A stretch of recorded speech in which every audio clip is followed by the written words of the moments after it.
Quero saudar a todos os irmãos que estão nos assistindo através desta gravação, que é uma alegria podermos estar mais uma vez reunidos com o propósito que nós temos feito toda semana, comentarmos acerca da lição da escola dominical da semana. Desta feita, nós estamos aqui para comentar acerca da lição de número 4, que tem por título a iluminação espiritual do crente. A lição bíblica, a leitura bíblica que baseia o comentário que o comentarista faz acerca dessa lição está numa carta que Paulo escreveu aos Efésios, é a carta que nós estamos estudando esse trimestre, não é? No capítulo 1, verso 15 até o 23. Eu quero ler e quero que você, que está aí conosco, se você puder, pegue a sua revista da escola bíblica dominical. É importante que o aluno tenha a revista em mãos e pegue a tua Bíblia, porque a revista é apenas orientação. A Bíblia é a base que nós temos para saber se aquilo que está sendo ensinado está, de fato, baseado nas verdades da Bíblia.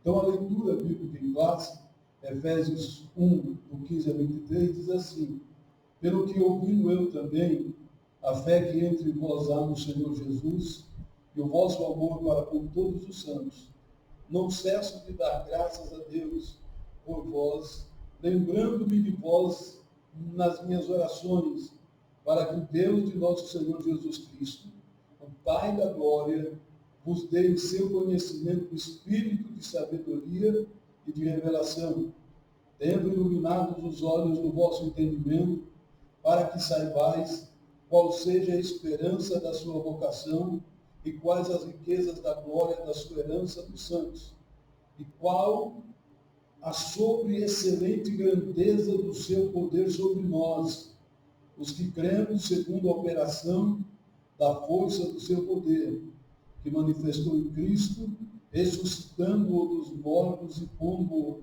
à sua direita nos céus, acima de todo principado, poder e potestade, domínio e de todo nome que se nomeia, não só neste século, mas também no vindouro.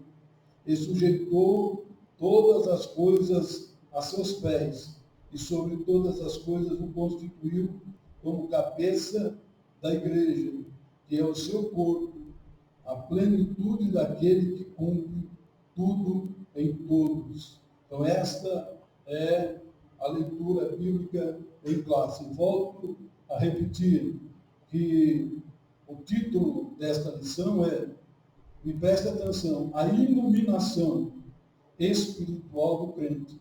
Quando você ilumina alguma coisa, você está jogando luz sobre aquilo que está escuro, ou seja, fazendo revelar aquilo que não era visto anteriormente.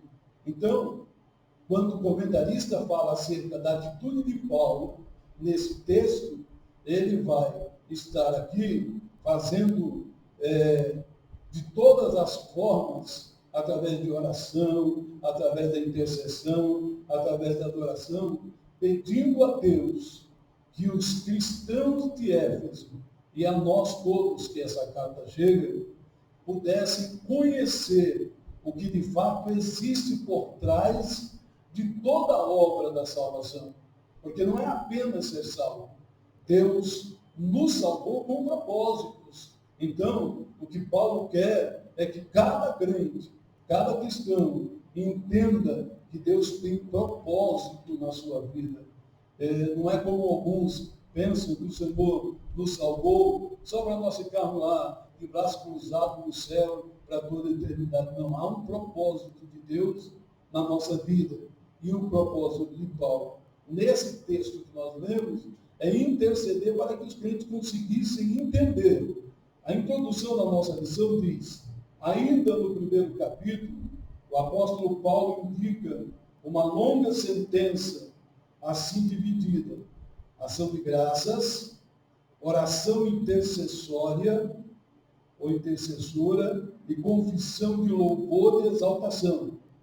Nessa sentença, somos exortados a louvar ao Senhor pela nossa eleição, buscar iluminação do Espírito para compreender a dimensão da nossa chamada e herança divina, bem como entender a grandeza do poder de nosso Deus. Então, preste atenção que o que nós já falamos é o que o escritor ou comentarista ele deixa frisado na introdução, que Paulo ele louva, ele através da ação de graça, ele faz oração intercessória, ele confessa o louvor e exaltação a Deus com o propósito de que os crentes possam entender a vontade de Deus para as suas vidas. E o primeiro tópico da nossa lição, ela diz assim: a esperança da vocação e as riquezas da glória. O apóstolo ensina, na introdução desse primeiro tópico, que os salvos precisam ser iluminados para compreender quais são a esperança da vocação e as riquezas da glória da sua herança. Então, todo o propósito de Paulo é para que o crente entenda os propósitos de Deus e as promessas de Deus para a sua vida. O primeiro tópico fala da ação de graças e da intercessão, que é caracterizada pela maneira como Paulo se apresenta diante de Deus. Nosso irmão Rogério vai estar comentando esse primeiro item do primeiro tópico. Meus irmãos, com a paz do Senhor, todos os irmãos que nos ouvem, também com a paz do Senhor. Quando nós olhamos para o primeiro item aqui da nossa lição, do primeiro tópico, Paulo vai dizer assim, ação de graça e intercessão. O apóstolo Paulo, ele está alegre em dar graças a Deus pela vida dos eleitos e por todas as bênçãos recebidas, tais como a eleição, a predestinação, a filiação e o dom do Espírito Santo. Quando nós falamos de ação de graças, que é o primeiro assunto aqui que a lição vem tratar, nós estamos falando de gratidão. Então, Paulo, ele está grato a Deus, está se alegrando, juntamente com os irmãos, por todas essas bênçãos espirituais. Importante frisar que a gratidão, ela nos aproxima de Deus, enquanto a murmuração, ela nos afasta de Deus. Temos um exemplo claro na Bíblia, do povo de Israel, quando deixou o Egito, eles caminharam por 40 anos em círculo por conta da sua murmuração.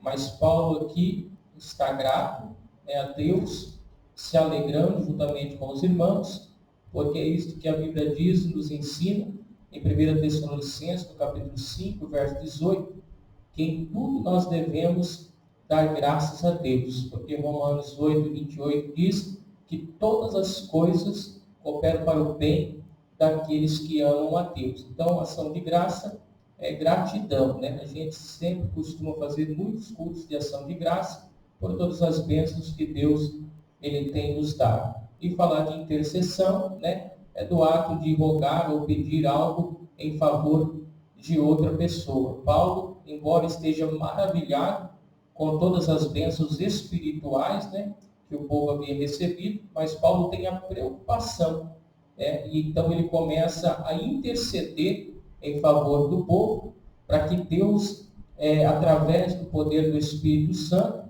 capacitasse o povo para que pudesse compreender, por meio do Espírito Santo, a esperança da chamada, da riqueza da herança e da grandeza do poder de Deus. Porque sem a iluminação do Espírito Santo, se não for pelo poder do Espírito Santo, Paulo entendia que o povo não ia conseguir compreender essas grandezas, as riquezas, desta herança e o poder de Deus. Então, Paulo, ele intercede, em favor do povo. Nós temos um exemplo claro na Bíblia de intercessão, que diz oração feita em favor de alguém, orar por outra pessoa, nós temos um exemplo de quando aquele centurião chega na presença de Jesus, né, falando de intercessão, e ele roga em favor do seu servo que estava à beira da morte. Então é isso que Paulo ele está fazendo, né? Ação de graças, ele está grato a Deus por todas as bênçãos recebidas, está intercedendo a Deus para que Deus desse capacidade para que o povo pudesse compreender, né, a esperança da chamada, a riqueza da herança e a grandeza do poder de Deus. Nós louvamos a Deus porque Paulo, né, ele intercede pedindo que o povo compreendesse o que é servir a Deus e o fizesse de forma agradável. Hoje nós vemos muitos cristãos que parece que ele está com camisa de força, masmorra, em adorar e servir ao Senhor. O que Paulo está fazendo aqui é agradecer ao Senhor. Eu te agradeço pela fé deles, e intercedo para que eles saibam te servir de forma agradável, entender a tua vontade. Mas além dele fazer ação de graças e intercessão, ele pede para que o povo, não é, tenha esperança da vocação. Se você não sabe, e às vezes a pessoa diz, pastor, o que é vocação? Vocação é chamada. Então, o que Paulo está pedindo aqui no item 2 é que você tenha esperança, porque quem te chamou é poderoso para fazer aquilo que ele prometeu. Então, o item 2, nosso irmão Rodolfo vai estar comentando conosco nesse momento. Quero saudar a todos com a paz do Senhor. O segundo item, Paulo, no versículo 18 do capítulo 1, que a gente leu na leitura bíblica em classe, Paulo intercede a Deus para que o Espírito Santo ilumine o entendimento dos cristãos, a fim de conhecerem profunda e espiritualmente qual era a vocação de cada um. E essa é uma preocupação que todos os cristãos devem ter. Nós devemos nos preocupar em saber e conhecer qual é o propósito de Deus, para que fomos vocacionados na sua obra. Devemos ter esse interesse, essa preocupação em buscar a cada dia, saber no que seremos úteis para a obra de Deus. Todos nós que estamos aqui, eu posso dizer da minha experiência própria, eu nunca imaginei que eu estaria hoje fazendo a obra de Deus como um obreiro, sendo usado por Deus, mas a escolha de Deus, a vocação, fui vocacionado por Deus antes mesmo de eu saber. Deus já havia me escolhido.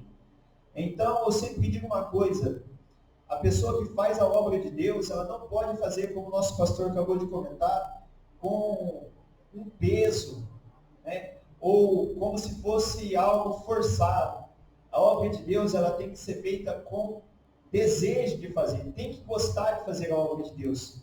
A pessoa que não sente esse prazer, que não sente esse interesse em buscar ser útil nas mãos de Deus, talvez ela está fora daquilo que Deus quer para a vida dela.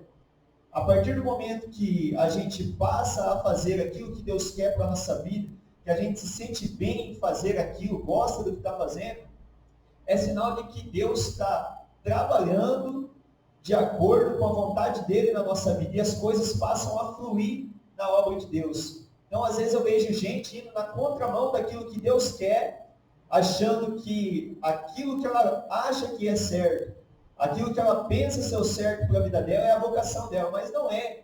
Às vezes a pessoa sofre porque está fazendo algo que não é a vocação dela na obra de Deus.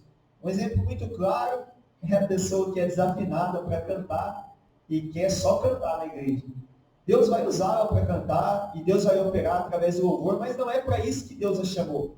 E ela tem a facilidade, às vezes, de pregar a palavra de Deus, mas insiste mais no louvor do que no ministério da palavra. Então, a vocação do cristão, ela é aquilo para qual fomos chamados, aquilo que Deus preparou para a nossa vida e na qual nós temos habilidade em fazer, e não aquilo somente que desejamos fazer. Então, vocação é o chamado de Deus para a nossa vida, para sermos úteis na obra dele. A esperança dessa vocação, o comentarista da lição, ele divide aqui em 3 aspectos, né, dizendo que Deus chamou as pessoas no passado, né, 2 Timóteo capítulo 1, versículo 9, eu vou ler aqui rapidamente, diz assim: pelo que sofro, 2 Timóteo, então, capítulo 2, 1 e 9, que nos salvou e nos chamou com uma santa vocação, não segundo as nossas obras, mas segundo o seu próprio propósito e graça, que nos foi dada em Cristo Jesus antes dos tempos dos séculos. Então, a escolha, ela foi feita no passado, resumindo aqui, a chamada também abrange o serviço e santificação no presente, ou seja, no próprio versículo que lemos, é para uma chamada santa, de santificação, e o terceiro aspecto dessa esperança é participação gloriosa no futuro. Então, ele abrange no passado, no presente e no futuro essa esperança. Nós que fazemos a obra de Deus, fomos vocacionados para trabalhar no reino de Deus. Deus já nos escolheu há muito tempo, antes mesmo de termos nascido, continua nos usando, trabalhando e santificando a nossa vida, e Ele nos deu essa viva esperança de um dia sermos recompensados por esta gloriosa vocação que estamos desempenhando na obra de Deus. Então, o que o nosso irmão tem falado é passado, a esperança da nossa vocação é passado, o resgate da nossa alma, presente, a santificação e o serviço que possa agradar a Deus, e futuro, a glorificação, que é a recompensa daqueles que têm essa esperança.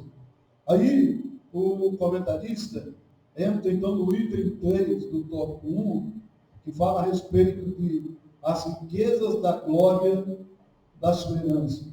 Nosso irmão Samuel, que está conosco também nessa tarde, vai estar comentando esse item. Bem, saúde os irmãos com a paz do Senhor. Quando nós olhamos aqui para esse item, que fala sobre as riquezas da glória da sua herança, o apóstolo Paulo, na sua oração, o escritor enfatiza sobre herança. E herança só se recebe aquele que é eleito. Quando nós olhamos para isso, nós vamos entender na palavra de Deus, na Bíblia, a própria Bíblia nos dizendo que nós somos herdeiros de Deus e co-herdeiros de Cristo. Ele enfatiza sobre a herança, mas fala sobre as riquezas da glória da sua herança. Ou seja, não se baseia só nos eleitos, mas quando se fala da glória da herança, se fala de algo que não só fica aqui na terra, mas vai além para as nossas vidas. Exemplo, quando se recebe a glória da herança, recebe-se o perdão dos pecados, a adoção de filhos e as bênçãos que serão desfrutadas no porvir. Ou seja, alguém até pode dizer, mas o que eu ganho em servir a Cristo? Qual a minha herança? Qual a recompensa? Tudo nos dias em que nós estamos vivendo, para muitos, são baseados em recompensa. Até mesmo o discípulo de Jesus pergunta para Jesus, mas o que nós vamos receber? Qual é a nossa herança? Qual é a nossa gratificação? Jesus ele responde o seguinte para o seu discípulo, olha, aqui na terra, 100 vezes mais. E no porvir vocês vão receber a vida eterna. Quando nós olhamos para isso, a partir do momento que aceitamos a Jesus como Salvador, nós recebemos essas bênçãos, essa herança, essa glória, ou seja, o perdão dos pecados. Porém, irmãos, não fica somente nisso. Vai muito além. A Bíblia vai dizer, e o escritor ele enfatiza sobre o que nós vamos receber da além desta terra, quando nós passarmos da vida para a vida eterna. Nós vamos participar com Cristo das bodas do Cordeiro, ver Ele como Ele é, contemplar a sua presença, poder o abraçar, poder tocar. Isso, irmãos, é mais gratificante. Aí, Mateus escreve no capítulo 25, versículo 34, ele diz, olha, os que estão à minha direita, vindes benditos do meu Pai, tomar por herança o reino que vos foi preparado desde a fundação do mundo. Ou seja, tem uma herança, tem um reino preparado para cada um de nós desde a fundação do mundo. E algo que eu sempre costumo falar, Jesus, Deus, ele não deixa, ele não fica devendo para ninguém. Ele sempre cumpre, ele sempre faz. E o que nós vemos é que tem uma herança preparada para cada um de nós. Glória a Deus. E uma coisa que me chama a atenção é que herança é resultado de linhagem, da questão genética. E aquele que não vem por genética vem pela linhagem do nome. Então, há muitas pessoas que dizem que querer ir para o céu, querer desfrutar da herança de Deus, mas ele, enquanto está aqui nesta terra, não quer ter nenhuma ligação a Deus. E só vai receber a herança no porvir quem nesta vida declarar, proferir, professar a sua fé e a sua submissão à vontade e ao querer de Deus, porque João diz lá em 1:12 de João, todos quantos receberam, deu-lhes o poder de serem feitos filhos de Deus. Então a herança é para os filhos. Se você quer morar no céu e desfrutar de toda essa herança, você precisa ser filho de Deus. Amém? No tópico 2, o comentarista, ele destaca a questão da sobre-excelente. É uma expressão enfática, porque o que é sobre já é maior do que o normal. E o que é excelente é ainda num nível mais superior. Então ele fala da sobre-excelente grandeza e força do poder divino. Então ele está dizendo que o poder divino é imensurável e nada pode detê-lo. Eu me lembro que quando João fala, lá em, se não me engano, no capítulo 3 de João, capítulo 3, ele diz assim, que Deus amou o mundo de tal maneira, ele não tinha como mensurar o poder do amor de Deus. Quando ele fala tal, ele está dizendo, é impossível mensurar esse amor. Então, o poder divino é imensurável, nada pode detê-lo. Em sua carta, Paulo se esmera no esforço de traduzir a grandiosidade e a eficácia desse poder que opera em favor dos crentes. Então, você imagine que todo este poder sobre-excelente, toda esta grandeza, está agindo e operando em favor daqueles que são chamados filhos de Deus. É por isso que a Bíblia diz que todas as coisas concorrem para o bem daqueles que amam a Deus. Primeiro item fala a sobre-excelente grandeza do seu poder. É um item que vai se ater à grandeza do poder de Deus. Nosso irmão Rogério vai estar comentando. O escritor aqui no primeiro item fala sobre a excelência, grandeza do seu poder. Ele vai separar todas estas palavras sobre excelência, grandeza e poder, trazendo seus significados traduzidos, de todas essas palavras. Para os irmãos que leram e estudou a lição, muito bem explicado. Nós só vamos aqui enriquecer estes significados para que podemos compreender melhor a palavra de Deus. Quando se fala de sobreexcelência, traduzido do grego, que forma adjetiva significa extraordinário. Quando se fala de algo extraordinário, nós estamos falando de algo fenomenal, algo sobrenatural. O pastor já disse aqui que é algo imensurável, Não se pode medir a sobreexcelência da grandeza do seu poder. Quando nós dividimos esta palavra, extraordinário, Se nós falarmos de algo extraordinário, nós vamos lembrar de algo rotineiro. Se falarmos de uma reunião ordinária, nós vamos estar referindo-se a uma reunião costumeira. Ela tem data marcada, ela tem todos os seus dias, nós sabemos que vai haver essa reunião e sabemos do que vai ser tratado.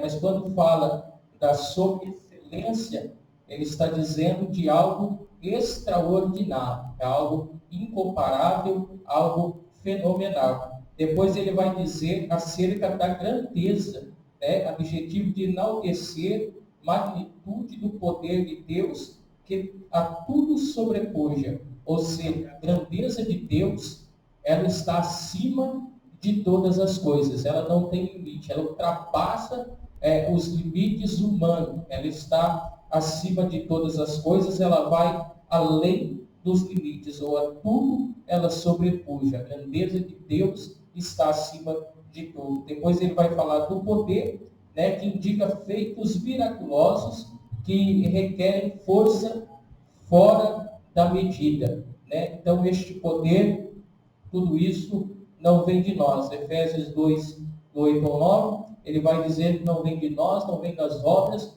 mas vem de Deus. Então é algo que não se pode medir, algo que não se pode explicar o poder do nosso Deus. Poder capaz de solucionar causas impossíveis. Certa vez, Jesus disse ali, olha, é mais fácil passar o camelo por fundo de uma agulha do que um rico entrar no reino dos céus. Então alguém diz, então é impossível de alguém se salvar. E ele vai dizer, olha, aquilo que é impossível para os homens é possível para Deus. E o escritor ainda vai dizer, frisar aqui, logo mais à frente, que somente este poder, esse imensurável poder, é capaz de transformar a vida do homem. Só este poder pode fazer uma transformação na vida, como fez na vida de cada um dos irmãos que aqui está, é somente através deste poder que não tem como medir a grandeza, a sobreexcelência, a grandeza e o poder do nosso Deus. Glória a Deus.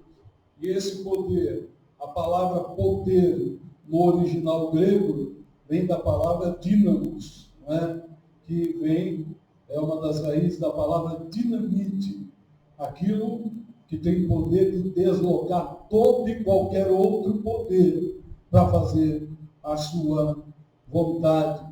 E ainda é uma questão de algo que não usa poder alheio para realizar. Ele é o próprio poder. Então, a palavra dínamo é a ocasião, é a razão, é a raiz do seu próprio poder e da sua própria energia. Ainda falando da sobreexcelente, no item primeiro, nosso irmão Rogério falou da grandeza do seu poder, no item 2, fala da força do poder divino. Nosso irmão Rodolfo vai estar comentando a respeito disso. A força do poder divino é algo realmente difícil de explicar com exatidão. A gente pode ver a vida do apóstolo Paulo, uma das maiores transformações que estão descritas na palavra de Deus, um homem que tinha muito conhecimento a respeito da lei, que era zeloso, mas que quando se converteu a Cristo, tudo aquilo que ele tinha, ele sabia que não lhe serviria de nada se não fosse a operação do poder de Deus na vida dele. Eu acho que Paulo foi um dos homens que mais teve um entendimento iluminado por Deus a respeito da sua vocação. No versículo 29 do capítulo 1 de Colossenses, Paulo diz, e para isso também trabalho, combatendo segundo a sua eficácia que opera em mim poderosamente. Então, a autoridade de Paulo na hora de escrever as suas cartas, na hora de repreender os espíritos malignos, como por muitas vezes foi feito, na hora de pregar o evangelho, Paulo sabia que a operação desse poder era divina, não vinha das suas obras ou do seu conhecimento, mas que vinha diretamente do Espírito de Deus para a sua vida. Ou seja, Paulo, quando escreveu o versículo 19, aqui do capítulo 1 de Efésios, na qual vamos descrever agora, ele diz: e qual a sobreexcelente grandeza do seu poder sobre nós, os que cremos, segundo a operação da força do seu poder. Ou seja, para todos os cristãos que creem, irmão, esse poder, essa força, ela vai operar na nossa vida, mas tem que crer e saber que vem de Deus esse poder. O comentarista da lição, ele diz que essa sentença, segundo a operação da força do seu poder, o apóstolo usou 3 vocábulos gregos concordes. O primeiro vocábulo que ele usou é a tradução da palavra energeia, que significa operação, e também significa eficácia, que sinaliza a ideia de poder em atividade, ou seja, um poder que está sendo ativo, operante. A segunda expressão que ele usa é a tradução da palavra kratos, que significa força ou intensidade, ou seja, um poder em atividade com muita força e intensidade. E a terceira expressão, que vem do ischus, que significa poder inerente de Deus. Então, a combinação ou associação desses 3 termos sinaliza um poder inerente de Deus, um poder incomparável, um poder que talvez seja indescritível de se medir com palavras humanas.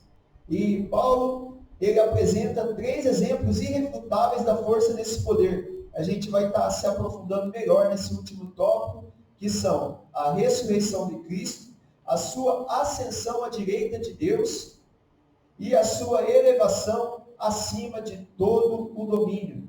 Então essa é a prova inerente do poder de Deus. Esses 3 fatos que aconteceram, que a gente vai estar comentando mais a respeito no próximo tópico. Eu quero lembrar a você que está nos ouvindo, mas espero que você não esteja apenas nos ouvindo, mas participando, lendo, de que lá no princípio da nossa lição, o título é Iluminação Espiritual do Crente. Então, o que o comentarista está nos levando a fazer é entender que Paulo, ele, através de tudo isso que ele estava orando, ele estava querendo fazer você, a mim e a cada leitor entender que essa força, que esse poder, que essa intensidade, que essa operação é tudo para que o plano de Deus se cumpra na vida de cada um de nós. E quando fala da força do poder divino, não se esqueça que todo o universo está sustentado na força desse poder. Quando fala a respeito de operação, a cronologia de tudo opera segundo aquilo que ele determinou. Quando fala de intensidade, Deus não pode deixar de que o seu poder deixe de funcionar um só segundo, senão tudo para. Então o poder de Deus é intenso, constante e permanente. E a maior razão desse poder e dessa força é para que o homem possa encontrar com o seu Salvador e um dia possa estar na glória, recebendo as promessas da nossa herança. Aí nós entramos no último tópico, que é o tópico número 3, que diz Cristo, nosso exemplo de exaltação.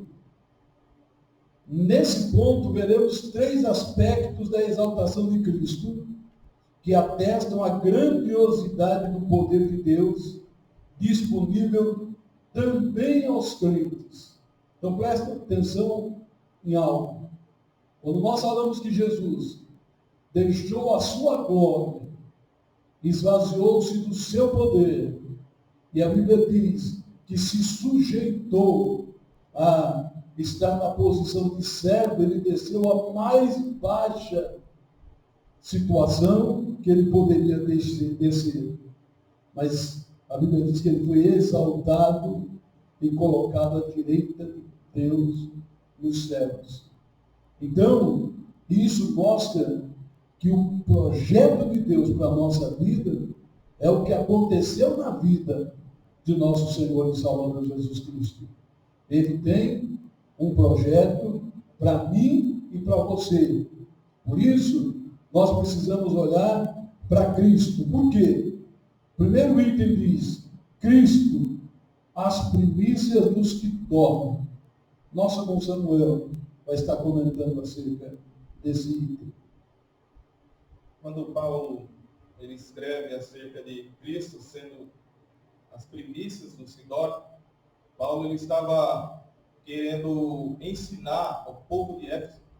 No entanto, ele pega algo simbólico, uma festa na cultura judaica, festa das primícias, onde se levavam os primeiros frutos, as primeiras plantações, os primeiros, o que havia naquela época, e se levava o que era bom e de melhor. Então, Paulo, quando ele fala que Cristo sendo as primícias dos que dormem, Paulo estava querendo dizer que Cristo era o primeiro que ressuscitou, os que dormiam, que ressuscitou. E a Bíblia vai dizer que a morte não pôde conter o nosso Senhor Jesus Cristo, através do poder de Deus na vida de Jesus. Aqui diz, o escritor escreve, ao ressurgir dentre os mortos, Cristo foi feito as primícias dos que dormem. Assim, sendo a ressurreição de Jesus, é a garantia de que seremos ressuscitados. Então, nós vamos entender aqui, Paulo ele escreve em Coríntios, 1 Coríntios capítulo 15, do 20 ao 22, Paulo ele estava tendo uma dificuldade na igreja de Corinto. Então, Paulo agora ele vai ensinar aquele povo acerca da ressurreição de Cristo. Haviam muitos que contendiam ele acerca da ressurreição. E Paulo diz, olha, se por um homem veio a morte, por outro homem veio a vida. Se por Adão todos morreram, por Cristo todos foram vivificados. Então Paulo ele estava dizendo algo além, porque o mesmo escritor aqui cita em Tessalonicenses, capítulo 4, versículo 14, todos nós entendemos que a palavra de Deus ali, Paulo estava ensinando e dizendo acerca do arrebatamento da sua igreja, e ele fala também acerca dos que dormem, acerca dos que dormiram no Senhor, que ressuscitarão, e nós encontraremos com ele, nós vamos ouvir o soar da trombeta, e juntos vamos nos encontrar com o Senhor Jesus na glória. Então, quando Paulo ele fala sobre a ressurreição de Cristo, ele está dizendo que através da ressurreição de Cristo, todos nós alcançaremos a ressurreição. Jesus mesmo ele disse, olha, eu sou a ressurreição e a vida. Ainda que esteja morto, viverá. Ou seja, um dia nós fomos mortos por Adão, pela consequência do pecado. Mas vindo Cristo na nossa vida, ele nos vivificou. Ou seja, ele nos deu vida, ele nos deu garantia de não só vida terrena, como vida eterna. E é isso que Paulo estava querendo ensinar, não só como ao povo de Corinto, sobre a ressurreição de Cristo. O que é a importância da ressurreição? Se por um homem ele ressuscitou e nos deu a garantia de também sermos ressuscitados por ele e alcançarmos a vida eterna. Glória a Deus. Nós louvamos ao nome do Senhor pelo fato de que Cristo venceu a morte e nós podemos nos alegrar de que essa vitória é um marco para cada um de nós, para que nós possamos ter certeza da nossa ressurreição e vida eterna com Cristo. O item 2 desse tópico fala que Cristo é elevado à direita de Deus. Nosso irmão Rogério vai estar comentando acerca desse item. quando lemos o segundo item aqui, irmãos, nos chama a atenção, né, a leitura já inicial diz Cristo elevado à direita de Deus. Quando nós fizemos a leitura oficial aqui da nossa lição, diz que a sobreexcelência e grandeza do poder de Deus se manifestou em Cristo, ressuscitando dos mortos e colocando à direita de Deus.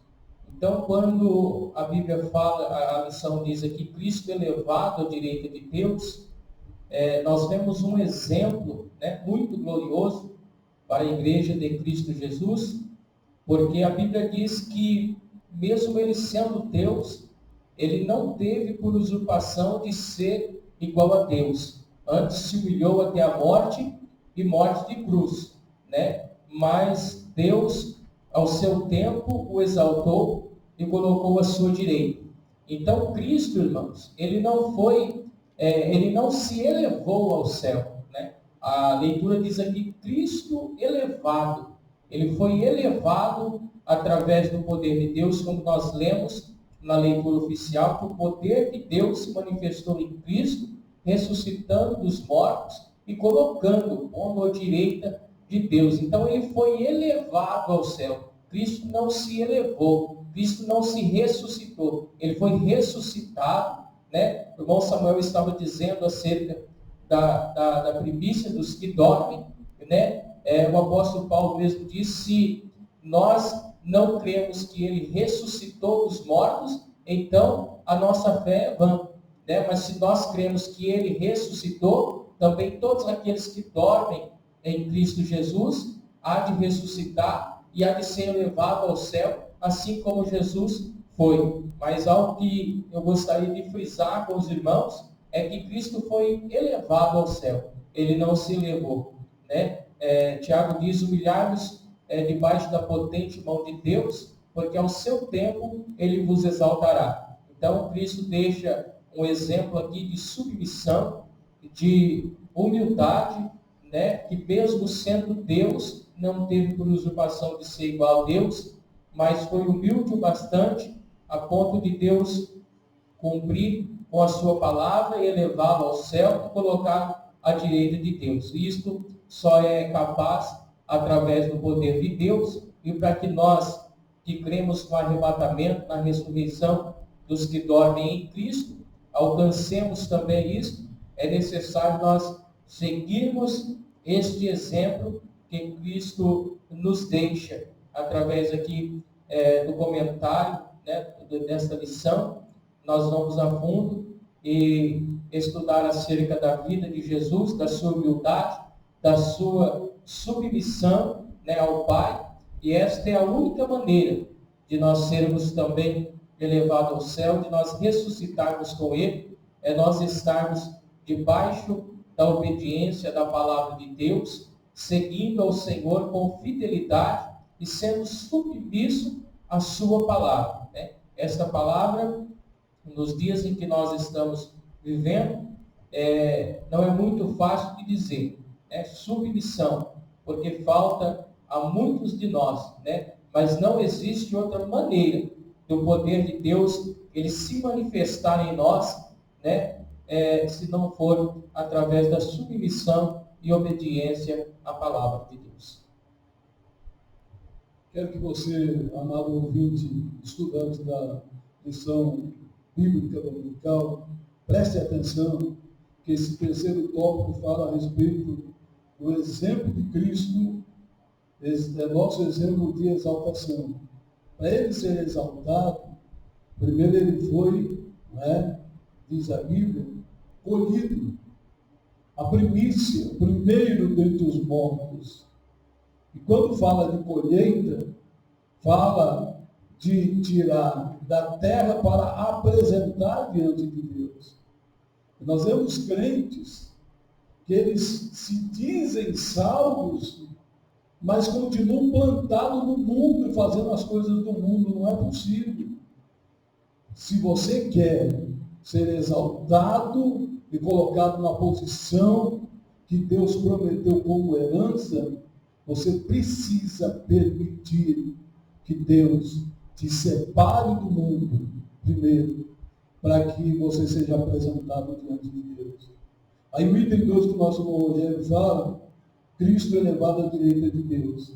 Ele deixou o Consolador, o Espírito Santo, para preparar os que forem colhidos nesta terra e serem apresentados diante de Deus.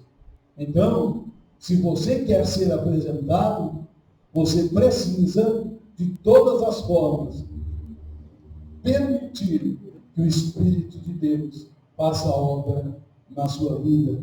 E o item 3 desse tópico fala Cristo exaltado sobremaneira. Nosso irmão Rodolfo vai comentar esse terceiro item. Quando Jesus estava na terra, como homem, mesmo sendo Deus, 100% homem, 100% Deus, Jesus ele era sujeito a todas as autoridades da época, porque ele obedecia tanto a lei, quanto os senhores da época. Jesus ele não era sujeito porque alguém o sujeitou. A Bíblia diz que ele voluntariamente deixou toda a sua glória e veio ao mundo para que pudesse cumprir toda a justiça. Então, quando Jesus ele morreu na cruz do Calvário e subiu até Deus, a partir desse momento, Jesus ele passa a ser exaltado acima de todas as autoridades existentes, tanto na terra, quanto os principados e potestades do bem e do mal. Então, a partir desse momento, Jesus, quando ele vai e se assenta à direita de Deus, então agora ele tem toda a autoridade no céu e na terra. Jesus ele foi exaltado de tal maneira que agora ele está acima de todos os anjos, todos os principados, todas as potestades. E esse triunfo, essa exaltação, traz um duplo benefício para a igreja. Primeiro, que Jesus Cristo é o cabeça. Jesus ele domina, ele comanda toda a igreja, todo o reino celestial. E o segundo é que Deus designou a igreja para ser a expressão plena de Cristo. Então, eu e você somos a expressão de Cristo na nossa vida. Para encerrar aqui os meus comentários na lição de número 4, nesse final de semana, eu quero dizer a todos os irmãos que nos ouvem, que para nós salvos é um privilégio servir a Deus. E nós devemos valorizar isso. A Bíblia diz que quando Jesus chegou em Cafarnaum, lá no Evangelho de Mateus, capítulo 4, aqueles que estavam assentados nas trevas e aqueles que estavam na região da sombra da morte, a luz raiou. Então, desde aquele momento, Jesus começou a pregar por todos os lugares, anunciando o Evangelho do Reino e pregando o arrependimento. Nós fomos alcançados por essa luz. Hoje o mundo que está aí vive em trevas, e eles não têm o entendimento aberto que nós temos. Então Deus nos deu esse privilégio pela sua misericórdia e nos fez a sua expressão viva. E a Bíblia diz que com essa autoridade de Jesus na nossa vida, nem o mal pode prevalecer contra nós. Então, por mais que o mal se levante contra a tua vida, por mais que nós tenhamos adversidades e lutas, nós temos um Deus que está exaltado sobremaneira, acima de todas as coisas. E no nome de Jesus nós podemos vencer tudo. Então creia nessa noite e através dessa lição tenha o seu entendimento um pouco mais iluminado para aquilo que Deus tem para mim e para a tua vida, para a vocação com que Ele nos vocacionou para fazer a tua obra e o nome dEle sempre, para que o nome dEle seja glorificado. Que Deus abençoe em nome de Jesus. Glória a Deus. Diz assim, uma palavra que nós conhecemos, que é para nós olharmos para Cristo, autor e consumador da nossa fé. Esse terceiro tópico está falando isso. Você quer ser exaltado? Olhe para Cristo. Você quer ser abençoado? Olhe para Cristo. Você quer alcançar as heranças? prometidas na glória, olhe para Cristo. Nós temos muitos irmãos que, para se desculparem nas suas falhas e nos seus erros, apontam para homens, porque estão olhando para homens, e olhar para homem nos faz perder o rumo e cometer erros. Mas Cristo é o exemplo da nossa exaltação. Então, olha para ele. Quando ele se apresenta aos discípulos, no capítulo 28 de Mateus, verso 18, ele diz: todo o poder me foi dado no céu e na terra. Então, ele está declarando que ele foi e será colocado. Ele diz, naquele instante, que ele ainda não havia sido assunto aos céus, mas ele diz: todo o poder me foi dado. Eu estou indo para o lugar para onde estou reservado. Não é? Por quê? Porque no lugar onde ele está, como diz o nosso Rodolfo, não há principado, não há potestade, nem do bem, nem do mal, que esteja acima dele. E o cabeça da igreja é aquele que está acima de todo poder, principado ou potestade. Significa dizer o quê? Que o que ele prometeu, ele é poderoso para fazer cumprir, porque fora dele não há autoridade maior do que ele. Encerrando essa lição de número 4, a conclusão diz assim: entenebrecidos com as bênçãos espirituais. O que é embevecido, não é entenebrecido? Embevecido. O que a palavra embevecido significa? Embriagado. Paulo estava como aqueles irmãos lá no Pentecostes, embriagado com a glória de Deus.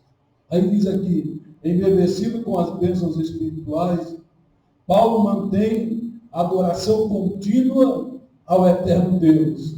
Então, quem está embriagado na glória de Deus, não para de adorar. Aquele que para de adorar é porque, na realidade, não está embriagado com a glória. Diz aqui, atitude que deve ser seguida por todos os salvos. A compreensão das dádivas da salvação demonstra o excelso valor daquilo que Deus fez por nós. E eu queria deixar frisado esse último parágrafo: seus atos poderosos viabilizam a transformação e a glorificação dos que creem. Não é? Então preste atenção de que Deus, ele nos chamou, nos vocacionou, nos preparou.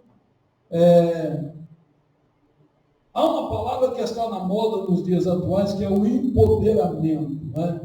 Pessoas falam demais do empoderamento feminino, do empoderamento do A, do B, do C, mas o maior empoderamento que existe é o empoderamento da palavra de Deus, que é poderosa para transformar todo aquele que nela crê. Porque Jesus falou que quem ouve a minha palavra e crê naquele que me enviou, não entrará em condenação, passou da morte para a vida.